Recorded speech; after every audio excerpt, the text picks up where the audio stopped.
온라인 예배 에티켓. 당신은 준비된 예배자입니까?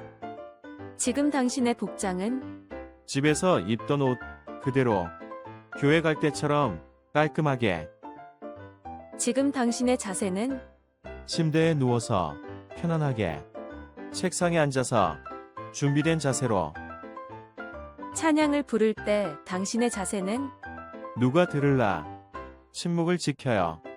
마음을 다해 소리내어 찬양해요. 기도할 때 당신의 자세는 누가 보지도 않는데 다른 짓 좀 하면 어때? 마음과 정성을 다하여 진심으로 당신의 예배 자세는 어떤 모습인가요? 준비된 몸과 마음으로 하나님께 영광 돌리는 거룩한 예배 시간 되시기 바랍니다.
내 주와 함께 길을 살겠네.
안녕하십니까?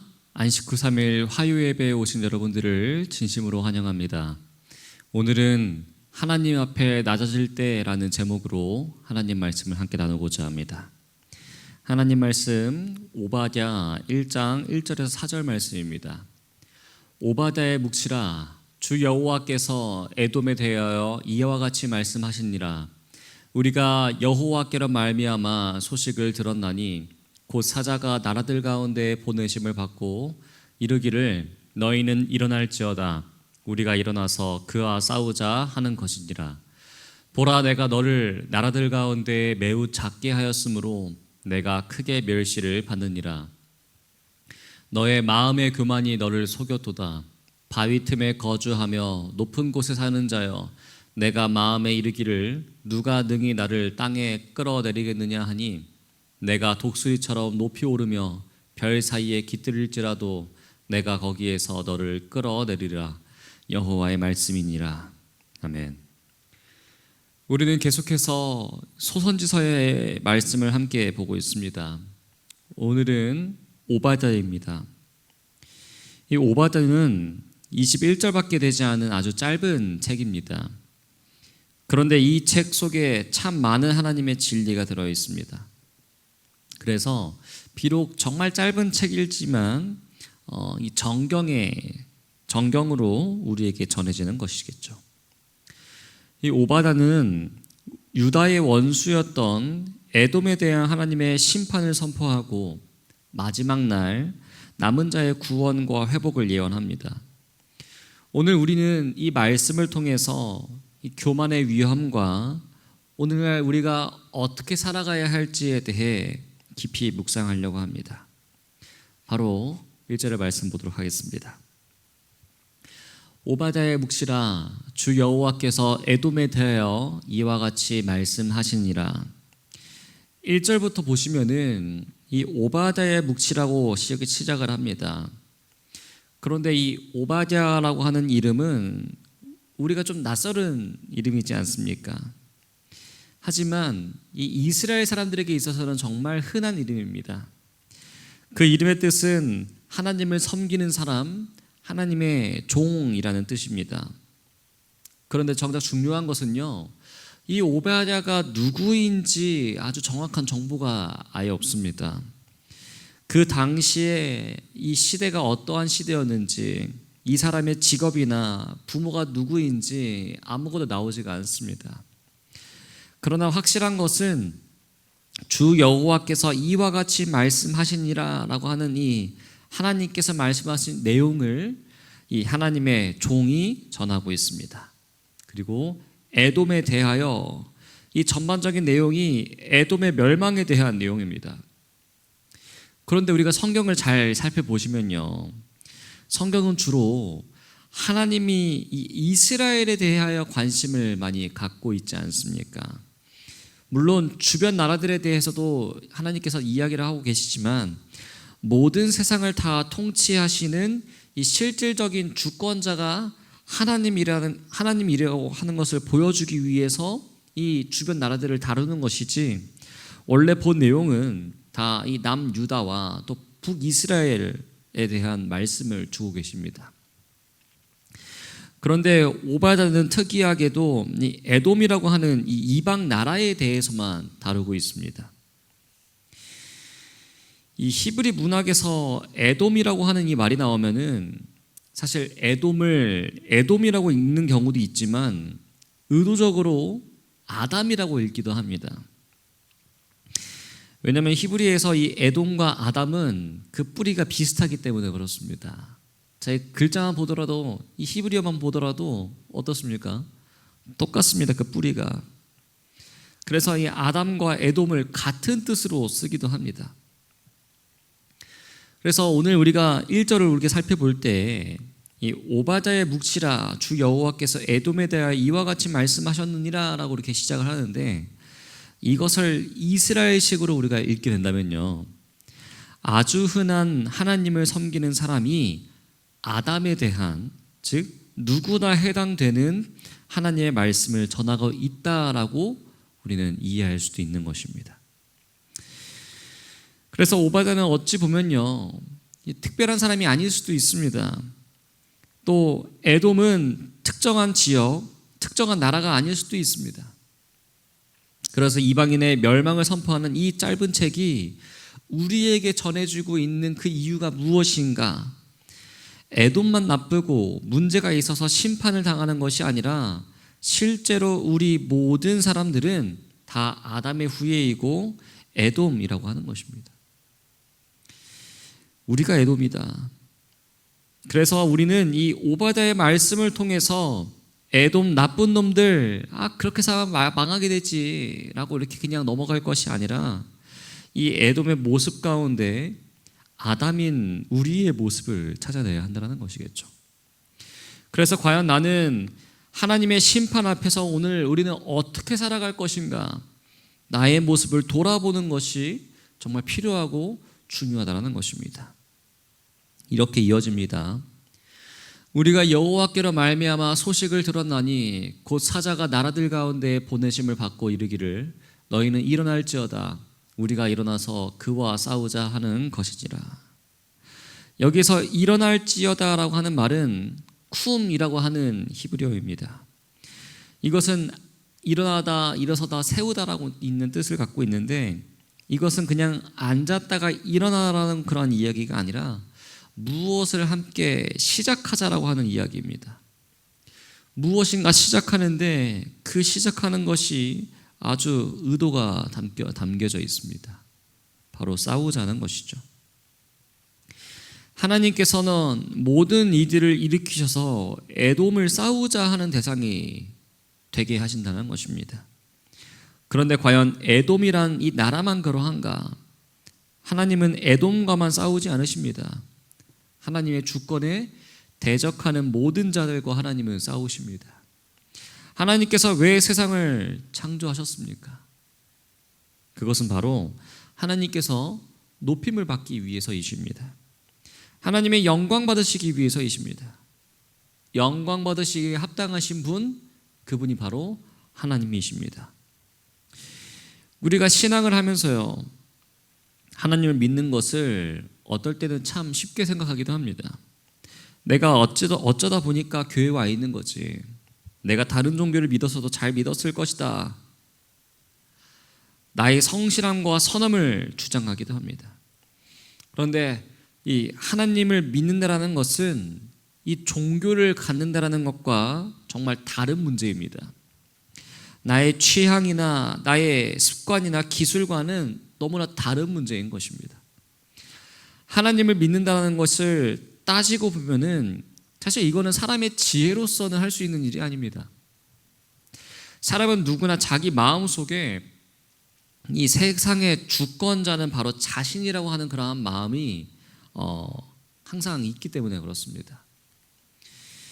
내가 모든 것의 중심이고 내가 모든 것의 판단의 가치 중심이 나이지 하나님께서 영광을 받으신다? 나 대신에 그 모든 주인공이 하나님이 되신다? 하나님이 중요하다?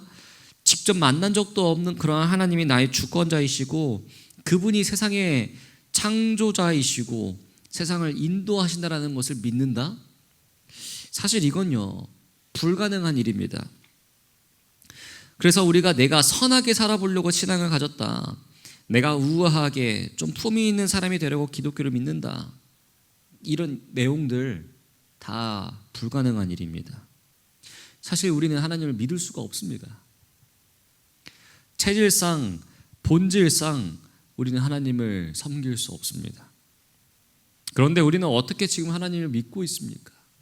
어떻게 하나님께 예배하고 어떻게 하나님의 말씀이 진리라고 믿고 기도하고 예배하고 있습니까? 이것을 성경은 은혜라고 말을 합니다. 할 수 없는 일을 하게 되는 은혜, 알 수 없는 것을 알게 되는 은혜, 믿을 수 없는 것을 믿게 되는 은혜. 그래서 우리가 한없이 약하고 죄인 되고 하나님의 원수 되었을 때에 하나님이 예수 그리스도를 이 땅에 보내주셔서 예수님이 날 위해 죽으시고 부활하심을 통해서 내가 믿을 수밖에 없게 되었다라고 만들어주는 그러한 은혜. 이제는 이 오래된 성경이 지금 나에게 살아있는 말씀으로서 하나님의 음성으로서 들려오게 된다는 것이겠죠. 이것이 얼마나 놀라운 일입니까? 그렇기 때문에 하나님은 지금 이 시간에도 하나님을 믿는 자들을 돌아오게 하시고 믿게 하시고 신앙이 자리할 수 없는 우리 마음 가운데 신앙을 주시고 반면에 그 하나님을 대적하는 자들과 싸우신다는 것입니다. 그래서 하나님은 본질상 영적인 전쟁을 계속하십니다. 그래서 하나님을 거역하고 하나님을 대적하여 높아지려고 하는 자들과 하나님이 계속해서 싸우십니다.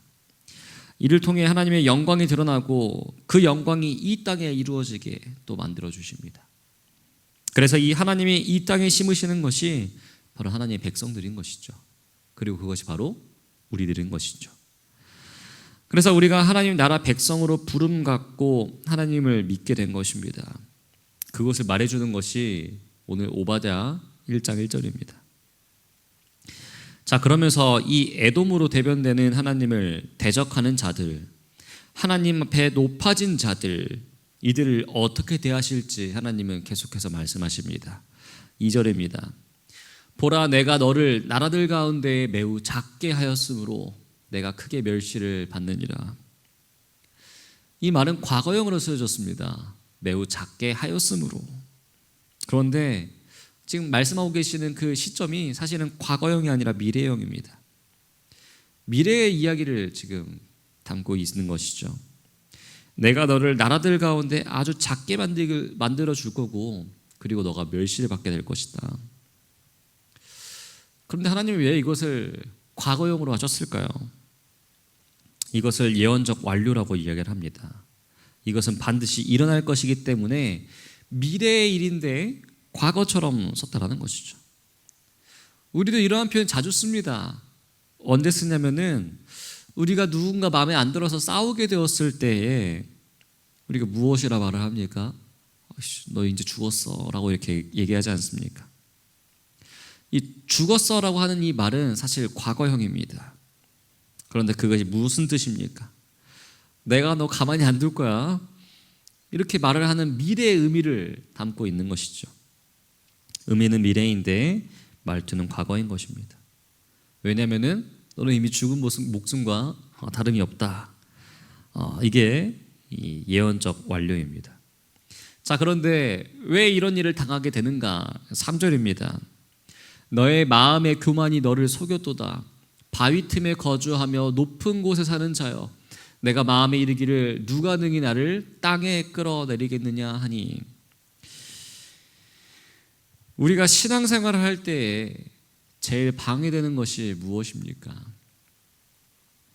세상에 온갖 악한 것들이 나를 유혹합니까? 아니면 예수님을 못 믿게 이 친구들이 자꾸 술자리에 나를 이깁니까? 아니면 믿지 않는 나의 배우자가 교회 가는 것을 방해합니까? 아니면 나의 직장이 내가 교회를 가지 못하도록 나의 일정을 좋지 않게 짭니까? 여러 가지 이유가 있겠지만 결국 내가 신앙생활을 하는데 가장 방해되는 것은 그러한 것들 때문이 아니라 그러한 것들에 흔들리는 나입니다. 사실 내가 제일 문제인 것입니다. 내가 나의 신앙생활을 제일 방해하는 것입니다. 나 자신이 내 신앙의 가장 큰 방해거리인 것입니다. 그 모든 문제들 때문에 계속 흔들리고 마음을 잡지 못하고 하나님을 떠나 살려고 하는 나 자신이 내 신앙의 가장 큰 방해인 것입니다. 결국 우리는 다른 사람들 때문이 아니라 나 때문에 못 믿고 안 믿는 것입니다. 나 때문에 하나님께 나오지 않습니다. 그것을 표현하는 것이 3절입니다. 자, 각 시대 대쟁투 560페이지입니다. 가장 큰 위험은 자기 신뢰이다.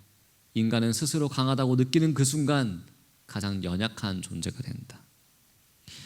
너의 마음의 교만이 너를 속였다라는 것입니다. 남이 너를 속이고 신앙을 떨어뜨린 것이 아니라 너의 마음 속에 있는 교만, 그것이 곧 너를 속이고 있다. 즉 이 말을 우리에게로 바꾸면은요, 내 교만이 나를 속이는 것입니다. 내 교만 때문에 내 마음이 나를 속여서 내가 마치 신앙생활을 안 해도 되는 것처럼, 마치 내게 하나님의 필요 없는 것처럼 말을 하는 것이죠. 우리가 교만은 큰 죄가 아니라고 이야기를 합니다. 남을 미워해야 죄이고, 남을 때리고 죽이는 등 어떠한 위해를 가해야 죄라고 얘기를 합니다. 아니면 간음을 해야 죄라고 이렇게 얘기를 합니다. 그런데 성경은 그렇지 않습니다. 살인이나 간음은 사실 그렇게 많이 언급하지 않습니다. 성경이 언급하는 가장 큰 죄는 교만입니다. 사람을 미워하면 그 마음속에 죄책감이라는 것이 들게 됩니다. 그래서 우리가 사람을 미워하면 하나님 믿는 내가 이러면 안 되지 라면서 하나님 앞에 회개하고 우리의 마음을 더 돌아보게 만듭니다. 어떠한 죄도요, 다 죄책감이라는 것을 불러일으킵니다. 그런데 죄책감이 없는 죄가 있습니다. 그것이 바로 교만입니다. 교만은 이 죄책감이 1도 없습니다. 죄책감을 가진다라는 것은 내가 누군가를 두려워하거나 누군가를 경외하거나 섬겨야 하는데, 교만은 그러할 대상이 없기 때문에 그렇습니다. 내가 최고인데, 내가 모든 것을 다 주관하고 내가 다 좌지우지해야 맞는 사람인데, 이러한 내가 누군가에게 죄책감을 갖습니까? 불가능한 이야기입니다. 그래서 교만은 유일하게 이 죄책감이 없는 죄이면서도 유일하게 이 대안이 없는 죄입니다. 교만한 사람은 사실 방법이 없습니다. 그 사람을 깨닫게 할 수 있는 방법도 없고요, 그 사람을 돌아오게 할 수 있는 방법도 없습니다. 정말 길거리에서 남과 싸움질을 한다고 하면요, 부끄러운 줄을 알고 돌아오게 됩니다. 또 술을 마시고 가정을 내팽개치는 분들도요, 이 죄를 뉘우치고 돌아오게 됩니다. 그러나 교만한 자는 돌아오지 않습니다. 교만한 자는 사실 하나님이 필요가 없습니다. 입으로는 믿는다라고 얘기를 합니다. 입으로는 말씀도 전할 수도 있는 것이에요. 그런데 그 마음속에 하나님이 없습니다. 내가 하나님이고 내가 진리이고 내가 모든 것이 되기 때문에 그렇습니다. 사실 참 슬프게도 이 교회 안에 이러한 모습들이 참 많이 있습니다. 근데 그렇게 되면요, 더 이상 그 교회는 희망이 없게 됩니다. 교회가 잘못되는 가장 큰 이유는 이 교회의 중심에 교만이 자리하게 되는 순간입니다. 그래서 교회가 커지는 것을 우리는 사실 두려워해야 합니다. 왜냐하면 교회가 커지면은 거기에 교만이 자리하기에 너무나 쉽기 때문에 그렇습니다. 이 교회에 교만이 들어오면은 대책이 없습니다. 이 하나님이 하신 거라고 이렇게 말을 하면서도 하나님이 여기까지 오게 하셨다라고, 하나님의 은혜라고 얘기를 하지만 그 중심에 하나님이 없고 내가 한 것이고 내가 여기까지 만들어 왔다라고, 내가 그래서 떠날 수가 없다라고 이야기를 하게 됩니다. 그래서 교만한 사람의 특징은 절대로 내려놓을 수가 없다라는 것이 특징입니다. 다 죽어도 다 망해도 내가 가지고 있는 이것들을 내려놓을 수가 없게 됩니다. 내 거이기 때문에. 이 교회도 내 건데, 이 교인들도 내 거고. 그러니까 교만이 자리한 그 교회는 이 암덩어리가 되게 됩니다. 자기만 복제하고 자기만 늘어나고 모두를 죽이는 그런 암덩어리가 됩니다. 그런데 과연 이러한 교만이 우리에게는 없습니까?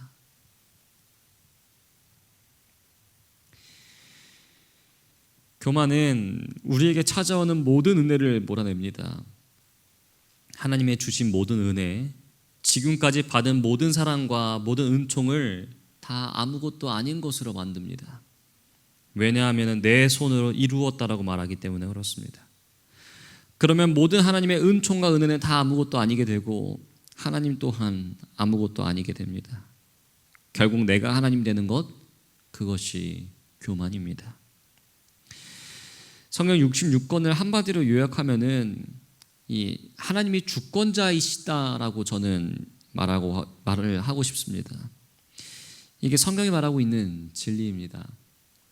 그런데 교만은 내가 주권자라고 말을 하는 것입니다. 그래서 에돔의 죄는 에돔만의 죄가 아닙니다. 그것은 바로 내 자신의 교만이 나의 삶을 지금 하나님에게서 멀어지게끔 하고 있지 않는가.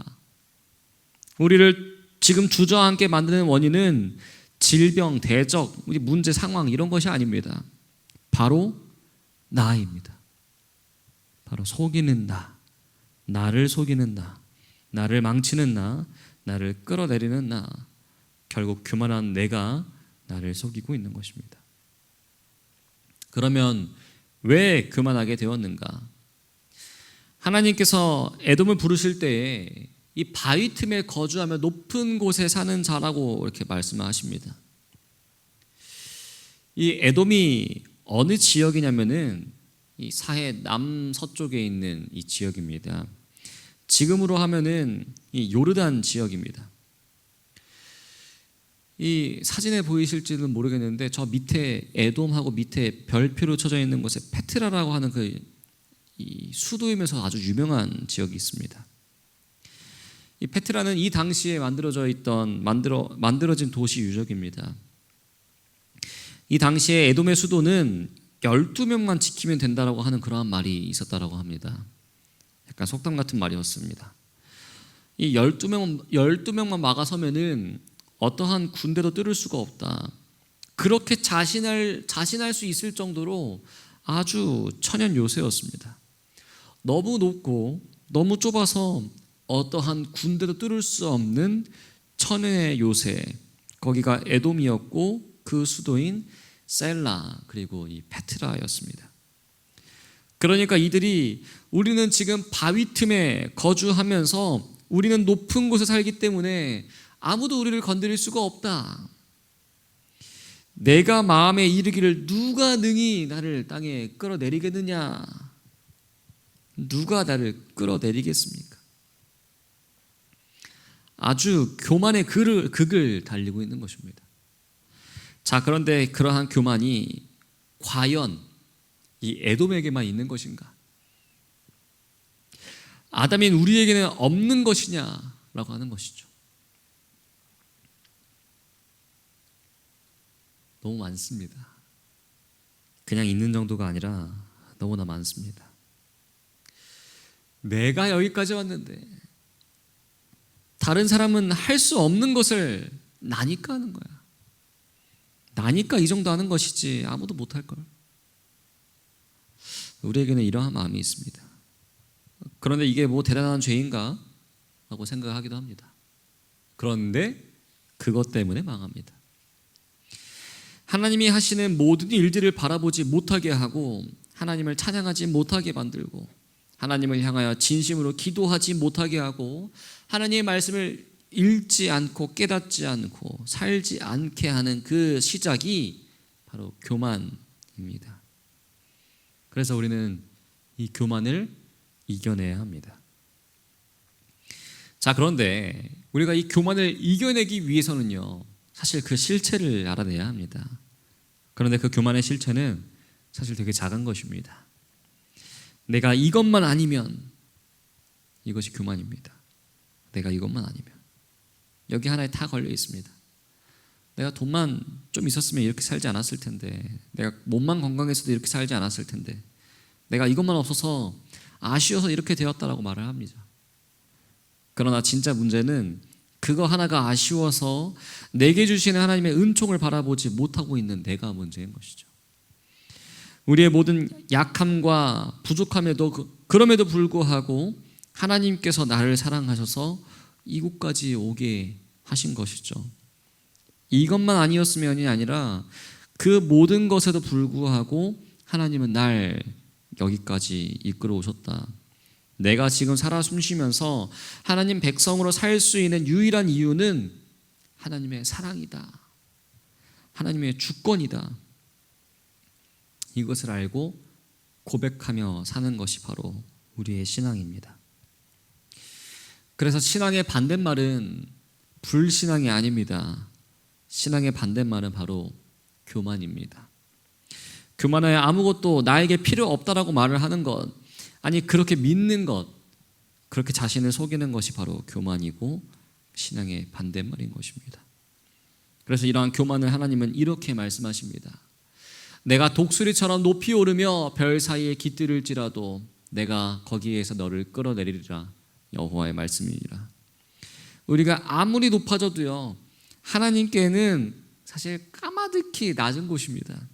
왜냐하면 하나님이 천지를 다 지으셨기 때문이죠.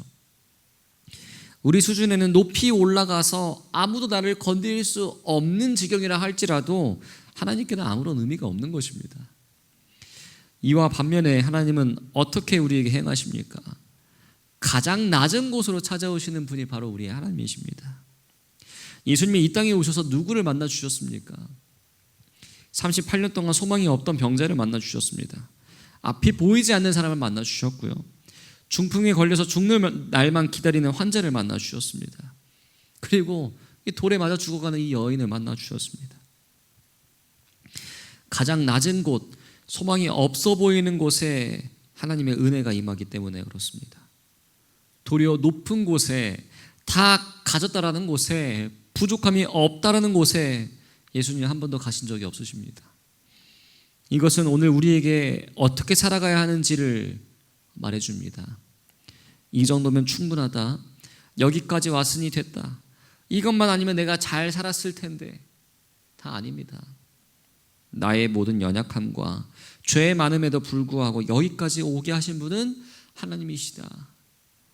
그분은 우리가 저 높은 곳에 올라갈 때 우리를 끌어내리실 것입니다.